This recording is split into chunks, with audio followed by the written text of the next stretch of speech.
Hi, good evening, ma'am. Ngasi akoi India ki classical dances ki matang de naina je sida Manipuri ki dance yara ni ko. Sigi hariba India ki classical dance Indian art and culture ki topic ta manung challi ko prelims ta su ya maru oi aduga mains ki paper na GS paper mari ki manung da GS paper 1 da yawi art and culture ji ko. So without any further delay India ki classical dance huzik Nepal lai ko o tabu sida mapan I maram har ke kai gino na classical dance recognized the India the body any like at ministry level the Ministry of Culture the recognition pibam like aduga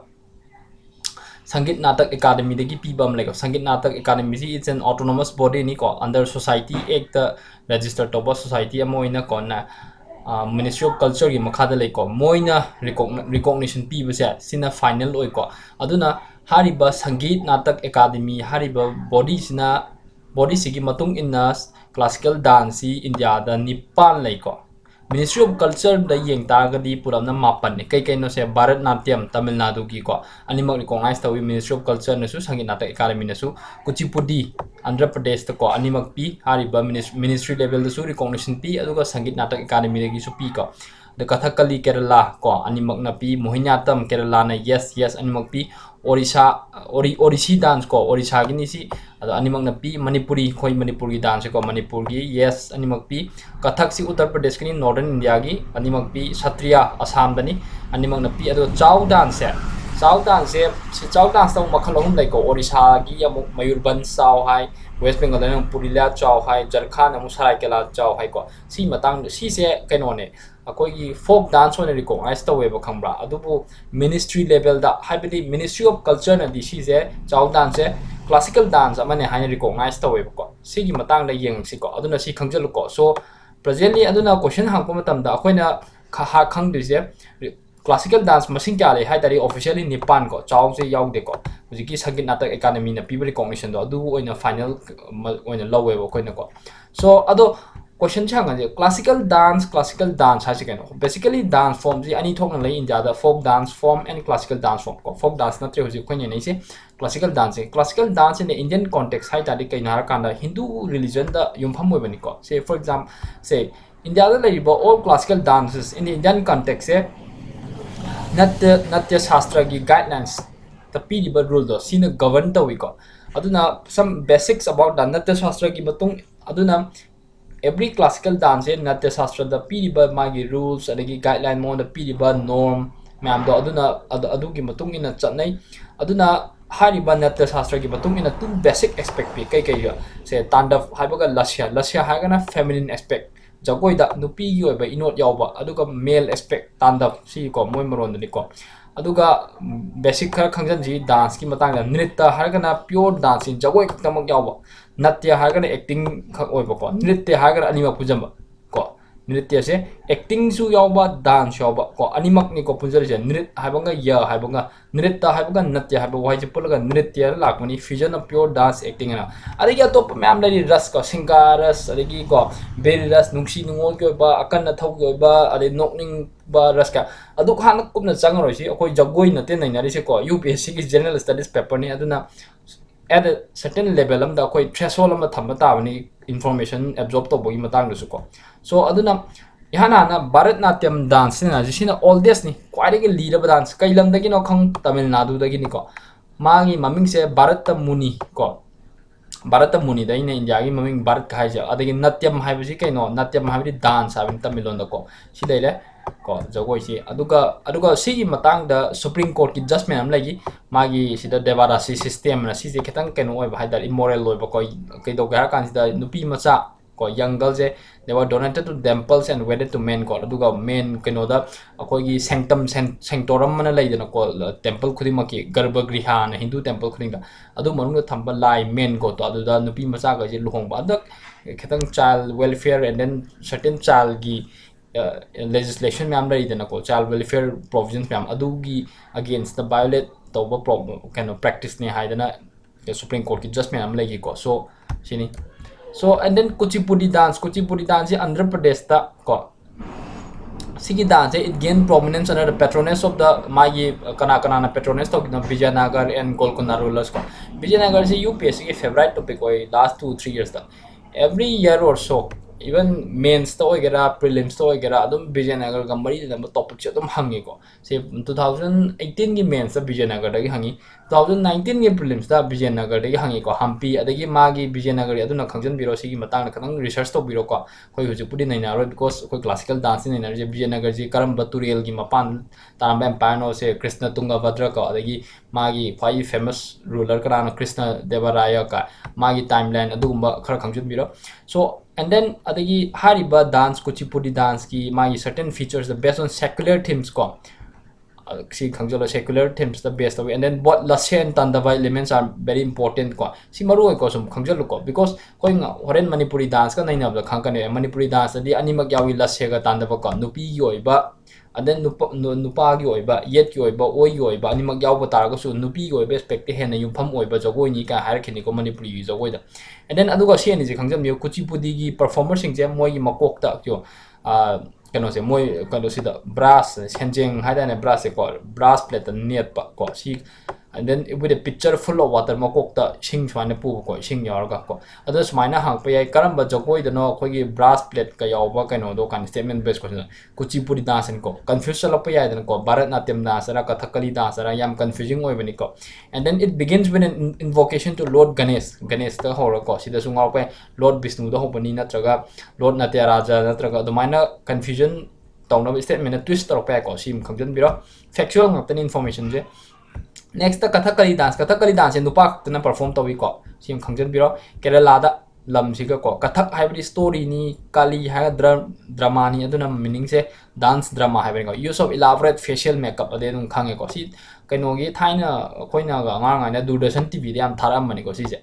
adum hujik ju dum thak pani hujik ti Doordarshan je DD National TV je kanam jing bidre dena ko and cable buye kanam jing na dre DTS ke ga kanam YouTube te ke de dum online Amazon Prime Netflix loin tong na re na hujik te amna so adune anyway si Kathakali dance ki matang da ko next number 4 da Mohiniyattam dance su Kerala da classical dance ani la re duna kai kai Kathakali dance ka and then Mohiniyattam dance ko Tamil Nadu dai na ngasai gi Bharatnatyam do ko si gi Mohini habidi beautiful woman ni adu atam harga dance ko phajaba nupi gi dance to aduna khango exclusively by women nupi khakna perform tawi aduga female dance of Lord Vishnu ko si yawi and then it takes the elements of mudra di khud ki kano do position do koi gi buddha gi mudra ga mam leitana magi abe mudra kaina mai to khud ki position sem do yogi na ga adu duni magi mudra gi position je Bharatnatyam du sing khangjan biu ko magi hariba Mohiniyattam gi jagoi se sida yawriba mudra di Bharatnatyam gi jagoi de gi lawe aduga vigor na ke tawre Kathakali de gi lawe chen ai nupa gi ba sathe masculine no aspect ko jagoi gi oiba and then costume is of special importance why dress ta yam yumpham people my am white and off ko white sida dum photo sida ubu khange ko so aduna art and culture pa matam dali se nang Dravidian temple logera any folk dance logera adum picture se dum yeng bibo ko tadi mind stick to le hoidena ko because yam complex over topic atene even Manipuri macha na main oni lon ji ong Kathakali adegi Bharatnatyam Mohiniyattam ko million people da nam khara phagre koi dadi aham nga tani thoi anga nga su kalam ta ma mo shi ko 11 12 ta am science nga tani na chatna bu se so next Orishi dance ming dagi nung khange Orisha dagi ni ko sigi hariba origin of Orishi dance it dates back to 2nd century BC aduga information am palam dre ketang ni maru oibo ko sigi keno je Orisha da Udayagiri Khandagiri caves na surungam lai ko adu surung da su magi cave tradition da yi am bokolam bagi technique ko yam li raba jogoi ni duna 2nd century BC jo khangjal ko se sida twist ro pe si hari ba jogoi se Mughal era da hodor khibini Delhi Sultanate era da hodor khibini ka natte ko 2nd century before Christ Jesus Christ pok train mamang de raba jogoi ni and then magi techniques of movement are built around mangon da yam maru ba tu basic postures ya wi khangjal ko karam ba dance no hari ba chok ka trai banga ka poster si karam ba jogoi de yoi no do khoi khangga dong Orishi dance so haidadi a very masculine stance so because mana square position that square guitar the hip hop spinal label is a position imitating a square with a very masculine stance with the weight of the body equally balanced haksang ju fazana balance so gini ko and then next tribanga posture sina feminine aspect of a pony sila tribanga se ko sina feminine ko sina masculine aspect khangjalo ko and then Manipuri dance obviously si di Manipur dagi ni ko and then sigi Manipur dance di obviously ako yelhongai dagi ler panatte पामहैबा निंथौ पामहैबा मतमदा कोई रामांदी धर्म लाएको रामांदी धर्म का निमांदी lining याम खे रामांदी हागना Ram निंगबा निमांदी हागना Krishna निंगने Vaishnavism हागना कोई की विष्णु रोम दा मु focus पिरेदना को याम मनसी भाग्य चंद्र निंथौ मतमदनी को याम मागी विष्णु निंबई वैष्णविज्म की इनोट सागलक बहुग्रिजे सो medieval manipur times tani hore medieval era je keno de hore 1709 ni hore ko 18th century de manipur history da with the advent of hinduism ko foreign element ama lak de hore ina ko ano era je so adumai tok dana lakhiba jagoi ni adubu masida ai na haijening ba sida budi yaudre ko side note oina haijening budi manipuri dance ta yauriba keno se magi theme je hindu religion da yumpham krishna gi keno da yumpham oiba ta ju jagoi di yauriba nangi sathek खुद की मवों मतौ सी पुनमक्ते अखोई लेजरम यलहोंग की लाई हराउबगी साथेक से सिदगी लौबनिको चाली कायनगा लेबनी या कुमना चंगरोइसी but मागी साथेक इंथेक सिदि अखोई लाई हराउबदगी लौवे हाइबनिको and then so in modern times the Rabindranath Tagore अदुना के दव हागा लाई हराउबदि लौरे अदुना हानगी लेजरम अखोई जगोई की साथेक का अनौबा चंगसिला इबा लाइनिंग हाइबदि हिन मतमदगी हिंदू रिलीजन की अनि जे पुंजलगा blend तोक्सलगा सेम हिबो जगोई नि हाइदारेको and then my features the kedore unique in its other year Rabindranath Tagore nam sigi jagoi Shantiniketan my school da hodoki modern times da and then my jagoi sigi akoi manipuri jagoi yam unique orje its emphasis on devotion da yumpham oiba hybrid and not on sensuality aduna ni nangi maharaj ki jagoi saba matam da koi thabak ki keno da phi agobuna yachali do ko kai har kanda nupi gi hakchang gi thak tha do ohande ba ko adai makok ta koktum bi uppe ba khamba aduna masak phajaba phajadaba haiba leite jagoi ji sabada makok da koktum bi upabini keno hak maithong gi phajaba do utpada yumpham oideba lining da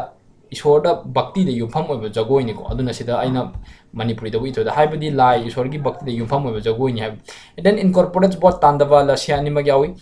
but emphasis on the letter ko lasya aspect hai na haibadi feminine aspect hai na yumpham pi haibani ko adai yamaro je nagavanda mutra 8 shape hai ko se dong khangbira mani si jagoi ya am lo yeng na adai rasila incorporate with drum adai pung cholom do yawi dana ko adai famous proponents da Javeri sisters Guru Bipan Singha ko so next the kathak si North India origin je traditional dance of Uttar Pradesh ko मागी मिंगसे कथिका है वो हाइदी लाकुनी story tellers अदेगी यामरो बमा जुगल बांदी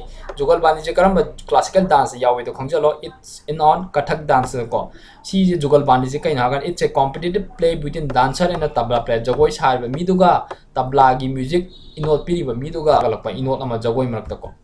next the 8 the Sattriya dance last नि असम दनी so 2015 the classical dance अमोइन recognise तौगिनी government of India हुजिकी ngसागी Sangeet Natak Academy ko under Ministry of Culture ki makhada society when registered to body ni ko I think it was established in 1950s 1953 there can no exact khangre but it was established in 1950 ni ko tawgi do so introduced to Vaishnava Sen Shankara Devana ko 15th century edi yam theng e siri ko so derived its name from Vaishnava monasteries ko known as Satra sim khangjalo nubi khatang nati nupa su yawi ko photo si yoin hapak bani sum aduna husi akoi Bharatnatyam Tamil Nadu gi ko Kuchipudi Andhra Pradesh Kathakali Kerala Mohiniyattam Kerala Orissa Manipuri Manipur Kathak Uttar Pradesh Satriya Assam Chau dance Ministry of Culture na classical dance amani haina recognize tawi but Sangeet Natak Academy na tau de ko sim khangjalo aduna husi akoi nei nadre Chau dance ko na ma sema ge Chau dance mo khalahum lai Orissa da Mayurbhanj Chau West Bengal da Purila Chau Jharkhand na Saraikelia Chau ko si news ta su lai current affairs ki portion na moina kai na kana ma gi da sina ba marks am lai ko adu da GI tag phangi ba ko geographical indication te khoi Manipur gi how black rice phangi na ko adumai tong dana hari ba jogoi si gi dress ta ama pi khibani adu naina ra si kona next session amada so aduna question khari ngi which of the following dance was introduced by Vaishnava Sen amana introduced to khiba jagoi do karam bano hujik ta tawre answer yaw de ko Bharatnatyam la Kuchipudi ra Mohiniyattam na natte dinin nan karam bano Assam da do khiba Satriya dance ni ko karam kanda do khiba 15th century edida kanana Vaishnava Sen Shankara Deva yam thengi ko khungjalo sima krai dano Assam da Satriya dance karam kanda classical dance hapaki 2015 da Next, the origin of this dance form can be traced back to temple dancers or devadasis. Directly nenakide, but indirectly khoi nenaki kaidan nenaki ngasai Supreme Court ki judgment amla kya hablo devadasis system say it's in violation of the child right. Haidan nenaki den ko karam jogoi den it was in Bharatnatyam kai oiba nupi macha sing do ngasai garbhagya sanctum sanctorum da laiba main ko ta lohong bagi matang ni ko. So the answer is option number B Bharatnatyam. Next, consider the following statements regarding Manipuri dance. Manipuri dance in Matangda, choose the correct options using the code given below. Statement 1, the Manipuri dance form find its mythological origin to the celestial dance of Shiva and Parvati in the valleys of Manipur. Si haibani ko. Tomangi hapak turami am conflict sakalani na. Krishna is the central theme of this dance form. Like Manipuri dance is lastly is emphasized on Tandava aspect. Tandava dara nate ko lasya aspect ni ko. Animak yawi but emphasis to lasya de na p habani ko. So 3 yawi ko that kro ko. 3 yawi ko that kro. Kaino 3 la 2 je chumme ko. Oi tari answer se ko 1 and 2 because statement 3 in kare oi kai gino Manipuri dance incorporates both Tandava and Lasya, but emphasis is laid on the latter. Habadi Lasya the hen P habadi yumpam jeko. So next question, consider the following statements regarding Orishi dance. Himatangda achumba statement khalu ahum P.